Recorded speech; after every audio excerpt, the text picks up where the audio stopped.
आशा करता हूं आप सब बहुत अच्छे होंगे। मेरा नाम है सिद्धांत अग्निहोत्री। स्टडी ग्लोस पे आपका बहुत बहुत स्वागत है। दोस्तों, हम गौतम अडानी की बात करेंगे। गौतम अडानी दुनिया के तीसरे सबसे अमीर इंसान बन गए हैं। गौतम अडानी की अगर बात करें, पता नहीं कुछ लोगों को दिक्कत रहती है, मतलब जैसे मैं ये देखता हूं कि ज़्यादातर इंटरप्रेन्योर से, जैसे अंबानी, अडानी या और भी इंटरप्रेन्योर से, नारायण मूर्ति से, लक्ष्मी मित्तल से, शिव नादर से, ये हमको जॉब देते हैं। लेकिन यहाँ पे इन लोगों को अपना वाय पता है, क्यों पता है। ये लोग हमारी ज़िंदगी बदल रहे हैं। ये बिल्कुल सही बात है भाई, कैपिटलिज्म है तो उसके कुछ ड्रॉबैक्स भी आते हैं। बट यहाँ पे गौतम अडानी का मैं मेंशन करना चाहूँगा, क्योंकि गौतम अडानी की जो कहानी है वो ट्रूली इंस्पिरेशनल है। जहाँ से, जिस बैकग्राउंड से ये आते हैं वो बहुत ही हम्बल बैकग्राउंड है। और अडानी हमको ये बताते हैं कि अगर मैं कर सकता हूँ तो इस दुनिया में, भारत में कोई भी इंसान कर सकता है, क्योंकि गरीबी कोई पैमाना नहीं होती है। हम इनकी छोटी कहानी जानते हैं, छोटी सी जो स्टोरी है वो देखेंगे। लेकिन फिलहाल अगर हम बात करते हैं तो यहां पे खड़े हैं गौतम अडानी। लगभग 80-90 लाख करोड़ की इनकी पूरी नेटवर्थ है, $137 बिलियन। पहले पे एलॉन मस्क $251 बिलियन, सबसे बड़े दुनिया के अमीर। Jeff Bezos $153 billion. Then Gautam Adani $137 billion. हालांकि देखिए, इनके ग्रुप पे 2 लाख करोड़ का कर्जा भी है। यस, कर्जा लिया है, कर्ज भी है। लेकिन भैया आप प्रॉफिट देखो, 2020 में जहां पे अंबानी की इनकम इतनी नहीं बढ़ी, वहीं $10 बिलियन पे थे, और वो बढ़ के दोस्तों आज $137 बिलियन पे हो गए 222। यानी कि इतना भयानक उछाल आया है, 100 क्या 150 गुना ज्यादा बढ़ गई है यहां पे गौतम अडानी की इनकम। इतनी जबरदस्त पिछले 4 सालों में उछाल आया है इनकी इनकम पे। तो ये हुआ कैसे, हम इसकी बात करेंगे, इनकी बिजनेस स्ट्रैटेजीज की बात करेंगे। फिर इसके बाद बर्नार्ड अर्नोल्ड भाई, लुई विटॉन वाले 136 जो लग्जरी गुड्स बनाते हैं। देन बिल गेट्स हैं, मुकेश अंबानी, अजीम प्रेमजी, विप्रो, शिव नादर HCL, राधाकृष्ण दमानी डी मार्ट। राधाकृष्ण दमानी राकेश झुंझुनवाला के गुरु भी थे, अभी मैंने इन दोनों की बात की थी ना। Then there is Lakshmi Mittal. ठीक है, तो आप ये समझिए कि अगर गौतम अडानी की बात करें तो इन्होंने बाजी मार ली है। एशिया के सबसे अमीर आदमी तो हैं ही। देखिए गौतम अडानी है कौन, पहले हम ये देखते हैं। लेकिन उससे पहले अगर आपको कोई प्रॉब्लम है, स्ट्रेस है, देखिए स्ट्रेस गौतम अडानी की जिंदगी में भी था, लेकिन उन्होंने इसको ओवरकम किया। अगर हम बात करते हैं स्ट्रेस की, तो आप हमारे पास आइए, क्योंकि हमने इस कोर्स में बहुत ज़्यादा वक्त लगाया है। लगभग 6 महीने, 6 मंथ्स हमने इस कोर्स के लिए दिए हैं, अपने 6 महीने दिए हैं। तो 30 से 50 किताबों का हमने रिव्यू किया है। इस कोर्स को आप जरूर अवेल करें, आपको बहुत ज़्यादा फायदा मिलेगा। ठीक है, ओके। तो गौतम अडानी की हम बात करते हैं। 24 जून 1964, कुछ जगह 1962 आपको देखने को मिलेगा, तब 1962 में इनका जन्म हुआ। वैसे 1962 में कुछ जगह आपको 1964 में देखने को मिलेगा, 1962 में इनका जन्म हुआ। आपको कुछ फैक्ट्स बताता हूं। गौतम अडानी जिस घर में पैदा हुए थे, 7 भाई बहन थे। ठीक है, जैन परिवार से आते हैं। पिताजी बहुत अमीर नहीं थे। गौतम अडानी एक बहुत ही मध्यम वर्गीय, पैसे की किल्लत थी। आपको पता है गौतम अडानी के यहां पैसे की इतनी किल्लत थी कि उन्होंने अपने घर को छोड़ दिया। आप सॉरी, घर को कह रहे हैं, उन्होंने अपनी पढ़ाई तक छोड़ दी बीच में। ये स्कूल ड्रॉप आउट है, मतलब इनकी पढ़ाई जो है वो पूरी कंप्लीट नहीं हो पाई है। बीकॉम सेकेंड ईयर में इन्होंने अपना कॉलेज छोड़ दिया था। पैसे की तंगी रही है। एक बहुत ही मध्यम वर्गीय परिवार में इनका जन्म हुआ था। अब दोस्तों बड़ी बात यह है कि ये बचपन में कांडला पोर्ट जब गए, गुजरात से आते हैं, अहमदाबाद में इनका जन्म हुआ।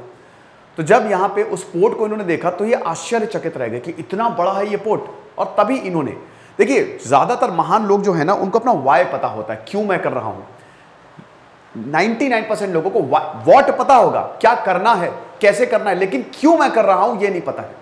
जिस दिन आपको अपना वाय पता लग गया, मैं ये कर क्यों रहा हूं, मेरा लक्ष्य क्या है, एक्चुअल में जो मैं एक्शन कर रहा हूं उसका क्या परिणाम होगा, तब आपकी निकल पड़ेगी। यही गौतम अडानी के साथ हुआ। गौतम अडानी फिर भाई स्कूल छोड़ा, उसके बाद ये निकल गए मुंबई।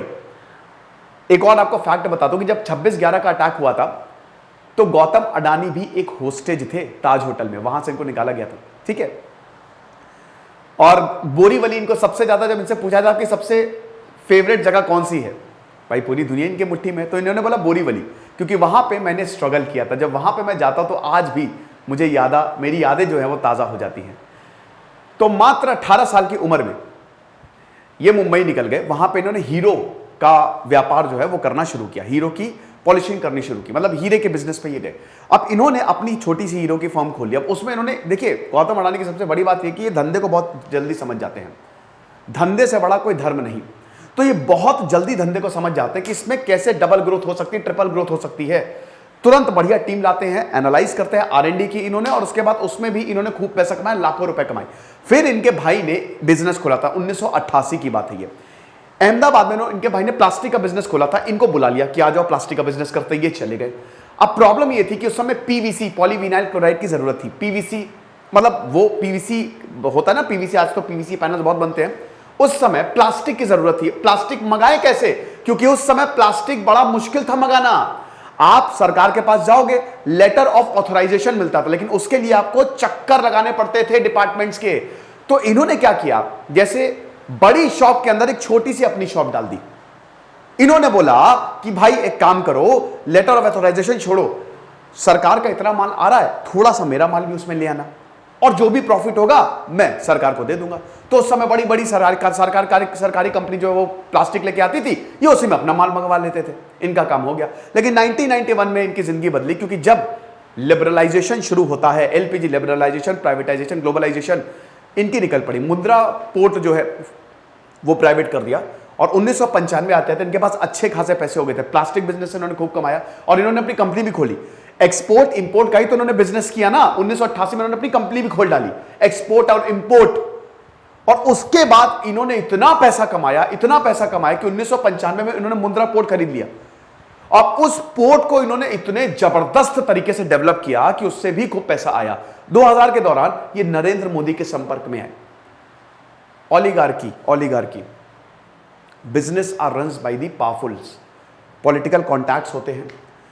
गौतम अडानी के यकीनन तगड़े पॉलिटिकल कॉन्टैक्ट्स है, और इसमें कोई बुराई नहीं है। दुनिया पॉलिटिकल कॉन्टैक्ट्स पे चल रही है।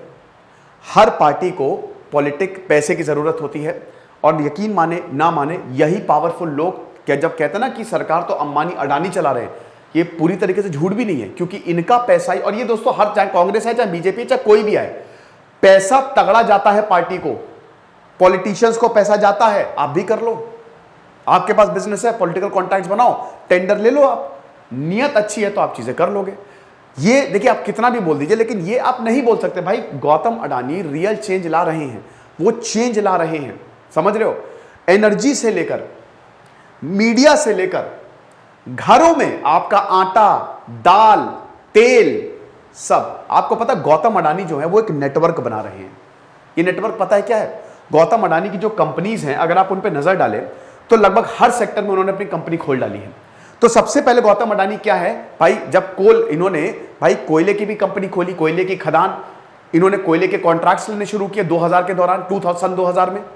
अब इन्होंने क्या किया, ये एनर्जी पे फोकस कर रहा है। यानी कि देखिए होता क्या है कि कंपनी बड़ी कैसे बनती है। जैसे मैं क्या कर रहा हूं, अगर मुझे अपनी कंपनी बड़ी करनी है तो मैं कोर्स बनाऊंगा, और ये मैं सुनिश्चित करूंगा कि आप तक वो कोर्स पहुंचे। यानी कि ओरिजिनेटर, यानी कि प्रोड्यूस भी मैं ही कर रहा हूं और डिलीवर भी मैं ही कर रहा हूं। आमतौर पे कंपनी पार्ट्स में काम करती है। जैसे आपकी दुकान है, अब आपकी दुकान के आप रिटेलर हो, तो आपके यहां आएगा गेहूं आएगा, और आप गेहूं फिर आगे दोगे ग्राहक को। लेकिन वहीं अगर आपका खेत हो और आपका खेत से ही डायरेक्ट गेहूं आ रहा हो तो कितना बढ़िया। यही गौतम अडानी कर रहे हैं। गौतम अडानी एक बहुत बड़ा नेटवर्क बना रहे हैं। इनकी कोल की कंपनी है, इनकी एनर्जी तेल की कंपनी है, ये तेल निकाल रहे हैं। उसके बाद ये पोर्ट्स खरीद रहे हैं, खूब सारे पोर्ट्स खरीद रहे हैं, ढेर सारे इन्होंने पोर्ट्स, इन्होंने रेलवे लाइंस बिछा रखी हैं, इन्होंने पोर्ट्स खरीदे हैं कि वो तेल निकाल के हम ट्रांसपोर्ट भी कर देंगे। और उसके बाद इनका जो तीसरा है, भैया ये आपके घर तक भी चीजें पहुंचा रहे हैं।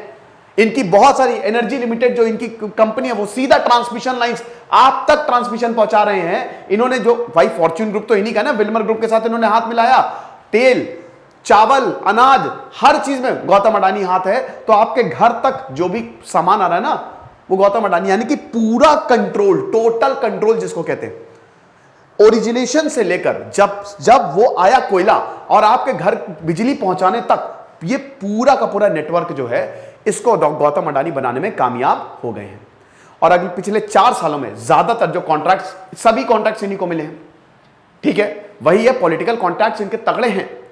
और ये एक बहुत बड़ा बिजनेस लेसन है कि अगर आपको सर्वाइव करना है तो आपको तगड़े पॉलिटिकल कॉन्टैक्ट्स बनाने पड़ेंगे, क्योंकि सरकार ये ऐसे अंडरस्टैंडिंग से चलती है। तो ये है बिजनेस स्ट्रैटेजी गौतम अडानी की। और भाई देखो, कुछ भी हो, डेट है, कुछ भी है, बट वो रियल चेंज ला रहे हैं और अभी ये और एक्सपैंड करेंगे। अभी तो शुरुआत है, अभी ये और एक्सपैंड करेंगे। ठीक है, 60 साल के हैं ये, 60,000, जब ये 60 साल के तो इन्होंने 60,000 करोड़ के करीब इन्होंने डोनेट किए, जो हेल्थ एजुकेशन इंफ्रास्ट्रक्चर में यूज होगा। ठीक है, लेकिन मुझे ये इंस्पायर इसलिए करता है, मुझे वो स्टोरी बहुत इंस्पायर करती है जो फ्रॉम रैग्स टू रिचेस, जो कुछ भी नहीं थे और आज इतने अमीर हो गए हैं या आज उस पोजीशन पे बैठे हुए हैं। वो कहानी ही गजब है। गौतम अडानी की ये कहानी है, धीरू भाई अंबानी की भी यही कहानी थी। मुकेश अंबानी इसको आगे ले जा रहे हैं, पर धीरू भाई अंबानी की भी यही कहानी थी। जेफ बेजोस, सचिन बंसल, ये सब जो हैं, इन्होंने जीरो से शुरुआत की। आप समझिए, इनके पास कुछ नहीं था। रितेश अग्रवाल, और आज देखिए इन्होंने अपने दिमाग, मेहनत और अच्छी नीयत के बल पे पूरा साम्राज्य खड़ा कर लिया। और आप भी ये कर सकते हैं, समझ रहे हो। इनके जो शेयर्स हैं, और देखिए इनके शेयर्स नीचे नहीं गए हैं, इन्होंने तगड़े रिटर्न्स दिए हैं। इन्होंने ये जितनी भी आपको कंपनी दिख रही है ना, अडानी के जो शेयर्स है ना वो सबसे ऊपर हैं। एनर्जी 800% पार इनके जो शेयर है, शेयर के प्राइसेस इनके इतने ऊपर हैं, इतने ऊपर है, मतलब 800, 300, 400, 600 ऐसा हिसाब किताब है, समझ रहे हो। जहां पे अडानी ने $160 मिलियन जोड़े एक साल में, अंबानी $11 मिलियन पे हैं। तो आप देख सकते हो कि इनकी जो ग्रोथ है वो कितनी डबल हो रही है। हालांकि एक्सपर्ट्स का ये कहना है कि सब कुछ इतना अच्छा भी नहीं है, क्योंकि अडानी अभी सब कुछ ओपैक है, मतलब ट्रांसपेरेंसी नहीं है। क्या डील हो रही है, कैसे हो रही है, हमको नहीं पता। साथ ही साथ जो कर्जा है, डेट ट्रैप कर्जा भी दिख रहा है। लेकिन जो भी हो, इनकी जो वेल्थ है वो लगातार बढ़ती जा रही है और बिजनेस जो है वो लगातार एक्सपैंड होता जा रहा है। एशिया के सबसे अमीर इंसान तो यही है, ये दुनिया के भी तीसरे सबसे अमीर इंसान बन गए हैं। तो आई होप ये लेक्चर आपको पसंद आया होगा। ठीक है, और जैसा कि मैंने बताया, सीमेंट किंग, हाँ सीमेंट भी भाई इनके पास, इंफ्रास्ट्रक्चर में भी, अभी रियल एस्टेट में भी है ना, तो रियल एस्टेट में भी भाई सीमेंट से लेकर बिल्डिंग बनाने तक वो सब जितने भी आपको दिख रहे हैं ना, सब वो यही कर रहे हैं। तो ये हमारा कोर्स है और आप हमारे कोर्स को जरूर अवेल करें। दिस इज सिद्धांत अग्निहोत्री साइनिंग ऑफ।